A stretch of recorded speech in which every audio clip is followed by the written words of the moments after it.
अस्सलामुअलैकुम everyone, I hope you are doing well. हम लोग डिस्कस कर रहे हैं फीडिंग एंड ईटिंग डिसऑर्डर और आज हम बात करेंगे बिंज ईटिंग डिसऑर्डर के बारे में। इसको डिटेल में डिस्कस करेंगे, इसके सिम्टम्स, इसके कॉजेज़ और ट्रीटमेंट में बात करेंगे। बिंज ईटिंग डिसऑर्डर एक कॉमन ईटिंग डिसऑर्डर है। इसमें थोड़े से टाइम में इंडिविजुअल क्या करता है, बहुत ज़्यादा जो है वो खाना खा लेता है। और जिनको बिंज ईटिंग डिसऑर्डर होता है उनकी ये जो बहुत ज़्यादा खाना खाने की जो ये आदत होती है, इसको ये कंट्रोल नहीं कर पा रहे होते। क्राइटेरिया ए का फर्स्ट पॉइंट है eating in a discrete period of time with in any 2 hours period.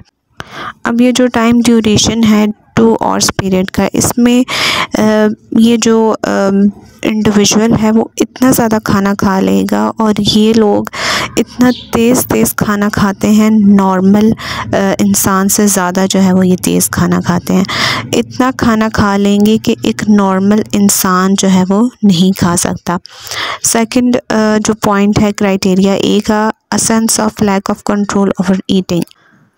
इसमें इंडिविजुअल की ये जो आदत होती है बहुत ज़्यादा खाना खाने की, भूख नहीं भी होती तब भी जो है ये बहुत ज़्यादा खा लेते हैं। तो इनकी ये जो ये आदत होती है ना, इसको ये लोग कंट्रोल नहीं कर पा रहे होते।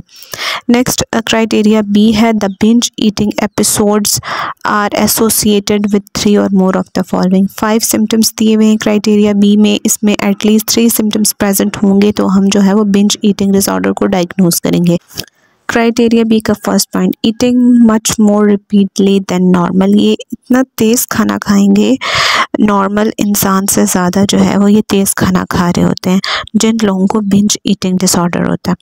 नेक्स्ट क्राइटेरिया बी का सेकंड पॉइंट है, क्राइटेरिया बी का सेकंड पॉइंट है ईटिंग अंटिल फीलिंग अनकम्फर्टेबली। तब तक ये लोग खाना खाते रहेंगे जब तक जो है ये बिल्कुल अनकम्फर्टेबल ना हो जाएं, ठीक है, तब तक जो है ये खाना खाते रहेंगे। नेक्स्ट क्राइटेरिया बी का थर्ड पॉइंट है eating large amount of food when not feeling physically hangry.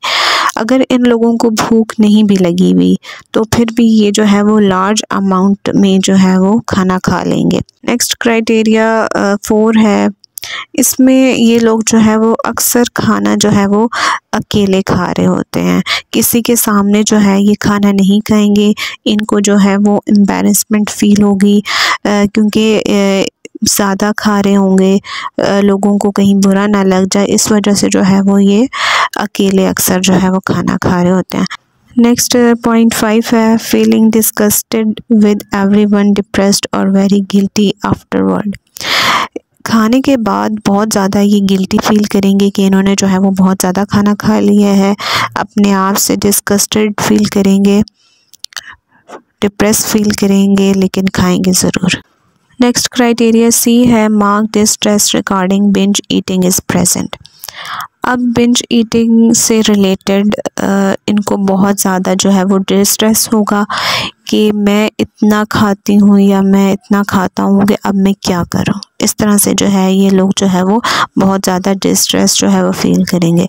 Next criteria D है, the binge eating occurs on average at least once a week for 3 months।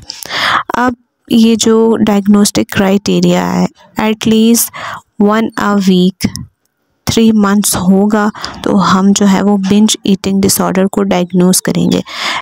Criteria E है, the binge eating is not associated with the recurrent use of inappropriate compensatory behaviour.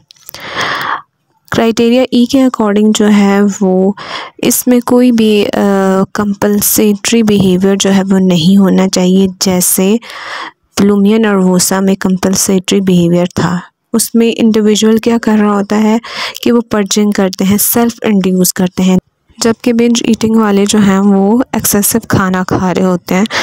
Causes की बात करें तो causes में genetic factors इस disorder को develop करने में अपना रोल प्ले कर सकते हैं, न्यूरोबायोलॉजिकल फैक्टर्स, इसके अलावा स्ट्रेसफुल लाइफ इवेंट हो गया, ट्रॉमा हो गया, लो सेल्फ स्टीम हो गया, मेंटल हेल्थ प्रॉब्लम हो सकती है, सोशल कल्चरल प्रेशर हो सकता है, फैमिली डायनामिक हो सकता है, जो कि इस डिसऑर्डर को डेवलप करने में अपना रोल जो है वो प्ले कर सकते हैं।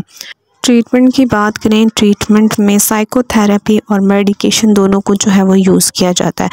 मेडिकेशन में जो है वो SSRI जो है वो दी जाती है। इसके अलावा साइकोथेरेपी में जो है वो CBT cognitive behavioural therapy, DBT dialectical behaviour therapy होगी। इसके अलावा IPT इंटरपर्सनल साइकोथेरेपी बहुत ज़्यादा हेल्पफुल है। इसके अलावा न्यूट्रिशनल काउंसलिंग होगी, हेल्दी ईटिंग हैबिट्स होगी, ठीक है, जो कि बहुत ज़्यादा इंडिविजुअल के लिए हेल्पफुल होती हैं।